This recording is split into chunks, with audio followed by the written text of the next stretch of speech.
Hello doctors, this is Dr.Deepthi Jammi, fetal medicine consultant from Jammi Scans, Chennai. So it is wonderful to see you all again in another dialogue video series, and this time specifically I have taken a very difficult topic. So it's a day doesn't go by or a week doesn't go by without seeing these fetuses. So fetal growth restriction is so common in our day-to-day practice, and this topic I've made it into two videos, part 1 and part 2, wherein we are going to completely discuss about how a fetal medicine consultant can be involved in decision making, and also first during the pregnancy, and also second part, when to time delivery and how ultrasound scans can help you in your day-to-day practice. So there'll be three things what we are going to. One, you'll be seeing what I'm going to speak about in this.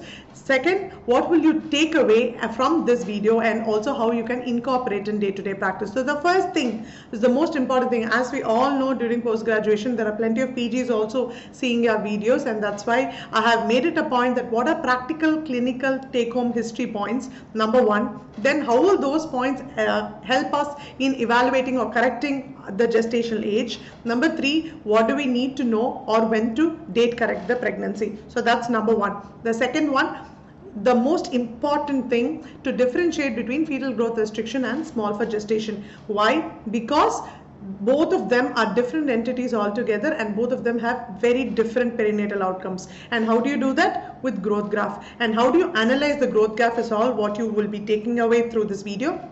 And also how you can stratify these fetuses into low risk and high risk group, and what is the diagnostic criteria when you would call it as a fetal growth restriction, and how do you manage based on protocol on delivery and when to plan delivery. I think that's going to be covered in the part 2 series. So let's quickly go through our video, because it's going to be filled with only practical take-home points, and these are all the topics of which we are going to take you through. As we all know, this is theory. Each and every baby has its own growth trajectory, and each and every baby has its own potential to grow. So no baby is unique, so no baby is comparable to another fetus. So you need to make sure that you have personalized growth charts, and a growth chart is a combination, or when you predict or you analyze the growth graph.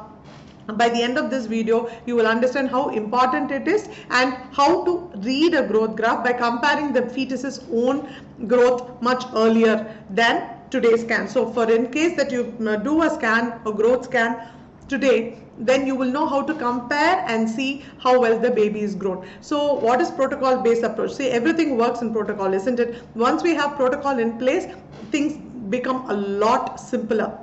The first thing, history, previous scan records, ultrasound, then only comes ultrasound parameters, parental examination. So in history, why I have mentioned this is because just because we have an ultrasound machine, just because we can do scans, we do not rely on ultrasound machines alone. The first and foremost thing, most of our data, even before we touch the probe, we get plenty of data from the history alone. So history, parental examination, and analyzing the previous scan records is very crucial.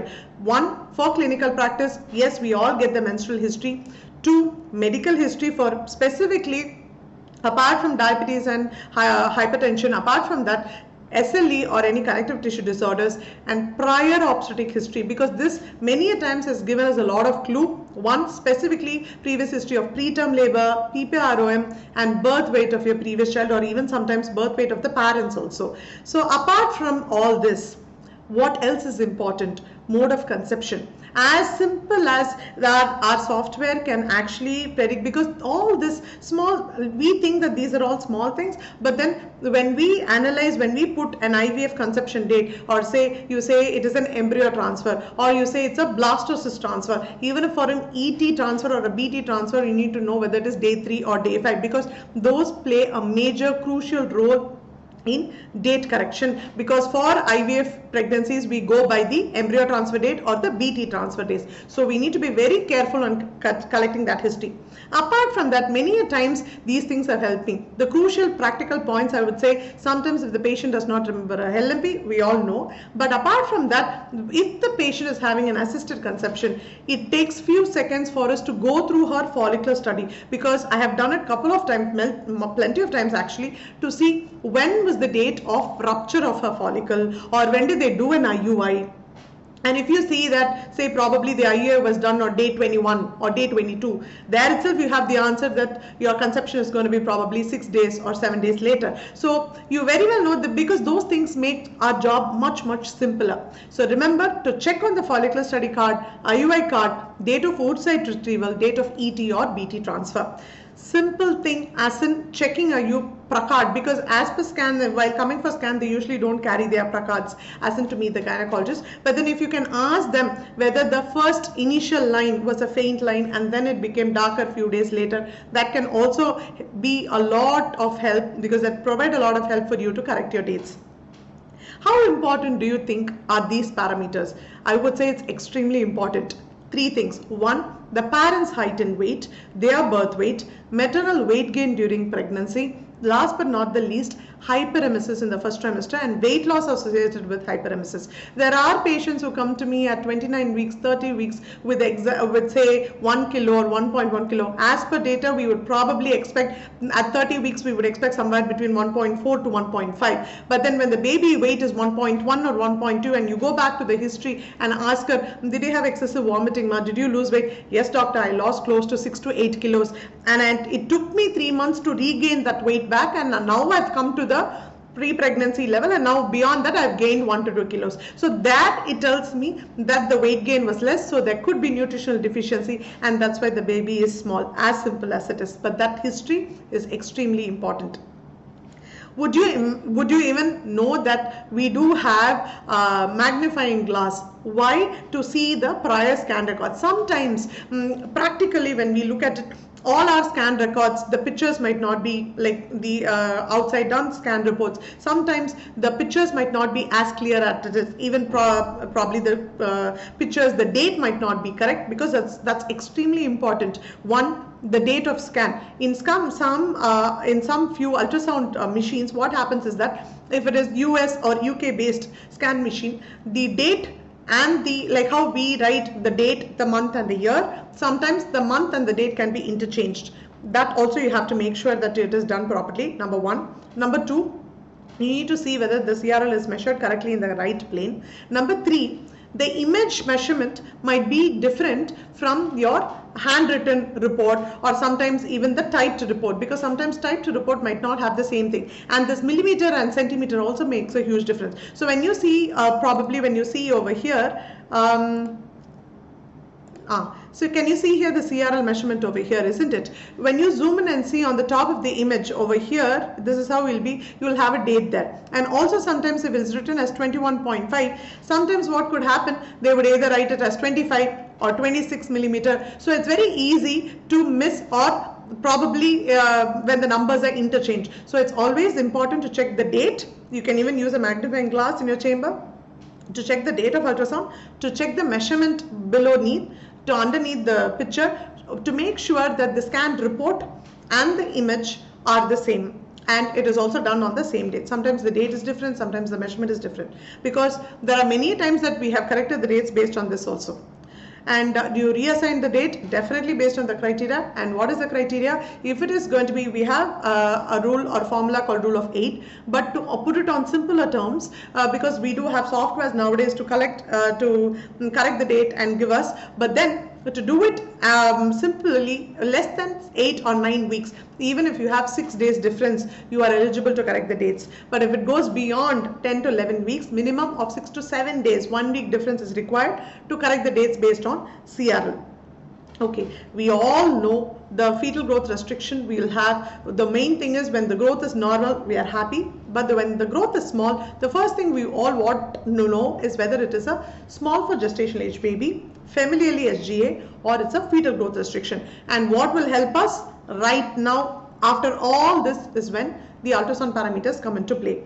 Just not ultrasound. Next time, what we need to know to differentiate between FGR and SGA is because of course we know that SGA babies can be taken up till term.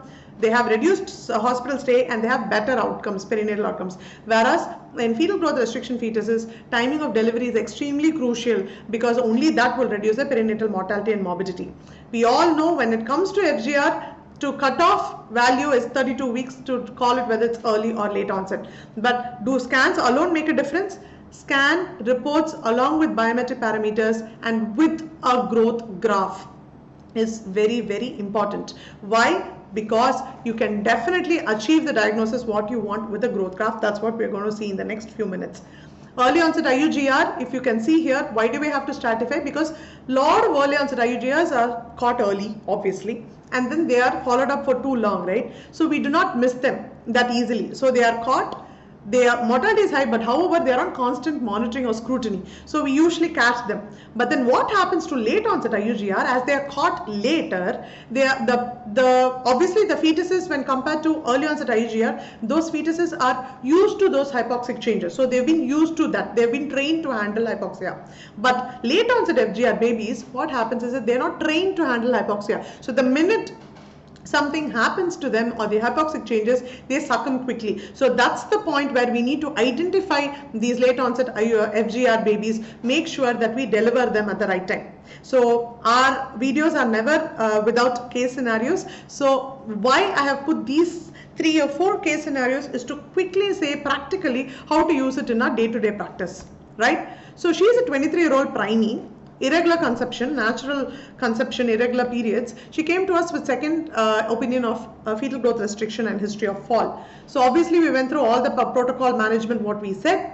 History and examination, why I have taken earlier babies where we have seen 2017 is to get a long-term follow-up. So as you know that she had irregular periods, there was a scan difference. So examination of the parents is also important. They were slightly small built mother, shorter mother, but probably moderately built father. Here you can obviously see there is more than 1 week difference, so the date was corrected based on the CRL at 11 to 12 weeks.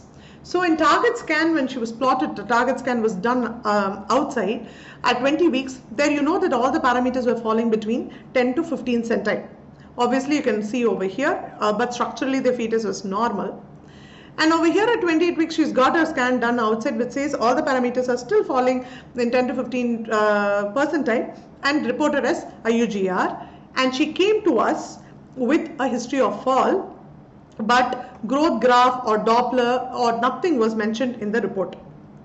So the first visit to us was at 34 weeks. So obviously the corrected dates were there, and the fetus was growing, but definitely in between them the smaller ranges. So it was around 1.7 kilos for 34 weeks, 35 we expect somewhere close to 2 kilos at this point of time.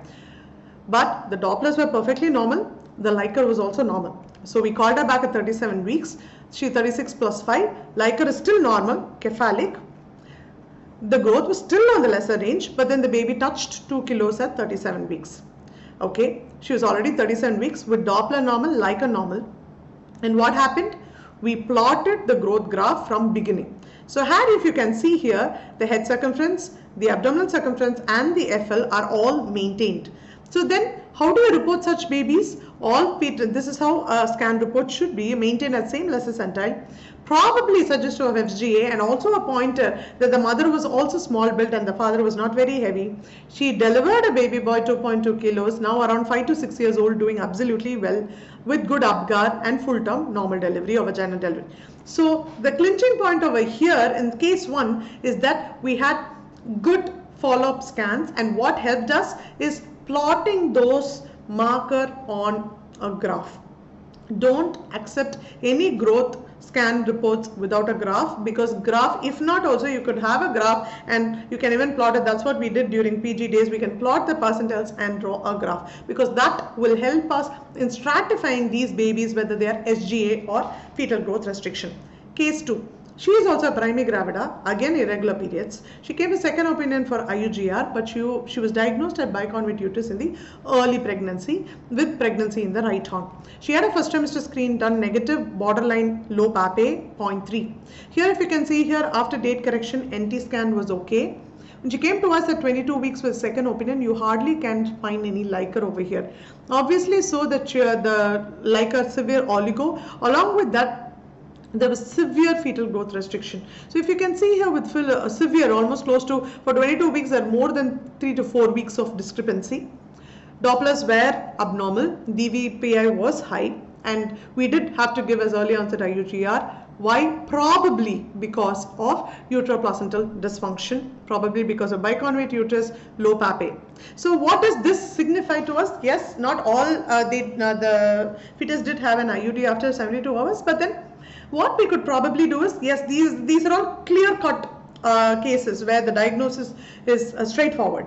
But then the third case, what we are going to see, is a crucial one where we need to know how to assess such babies. Third gravida, previous to early trimester losses, she came to us with at around query leaking or white discharge at term, close to term. And that time, early pregnancy, if you see, there's no date correction because everything was tallying. Her target scan was normal. Her growth scan done at 31 weeks was perfectly fine. The baby was around 1.5, 1.5 to 1.6 kilos. When she came to us with query leaking at 37 weeks plus 4 days, it was breech presentation. Single pocket was around 3.7. Lico was on the lower limit. The growth, you can find that startingly that the head and the FL were growing well, but suddenly the fetus, which was growing apparently well from 31 to 32 weeks, is dropped to 6 centi, where I would have expected this baby to be 2.5 to 2.6 kilos for 37 weeks if it would have been growing the same trajectory pattern like 5th or 7th month where the baby is dipping. And surprisingly, the umbilical artery showed wavering pattern between high and normal resistance. Here, if you can see here, the HC was maintained. You can see a sharp fall in the AC from almost close to 30 to 40 centile to 5th centile. Then how do you report such cases? At HC and ACE, FL are satisfactory growth, but there is a significant drop in the growth velocity of AC, such to of late onset iugr and fetal growth restriction, and the baby was delivered. The baby was 2.3 kilos, doing absolutely fine. And I presume that these three case scenarios would have guided us as to what are straightforward cases of fetal growth restriction and how they can be managed, because this is very crucial in decision making. The growth graph is of utmost importance because the clinical entity of FGR can vary from very straightforward cases to complex cases, but then it is very, very important that we have a protocol based management diagnose. So do wait for our part 2 series of fetal growth restriction, because we'll be talking about protocol based management, when to time the delivery, and most important point I would say is do not accept a growth scan report without a growth graph. Thank you so much for watching once again. This is Dr. Deepthi Jammi from Jammi Scans. Please do let me know many more topics that would you want us to discuss, and do please wait for our part 2 of a fetal growth restriction. See you all soon in yet another dialogue video series on fetal medicine. Until then, take care. Bye bye.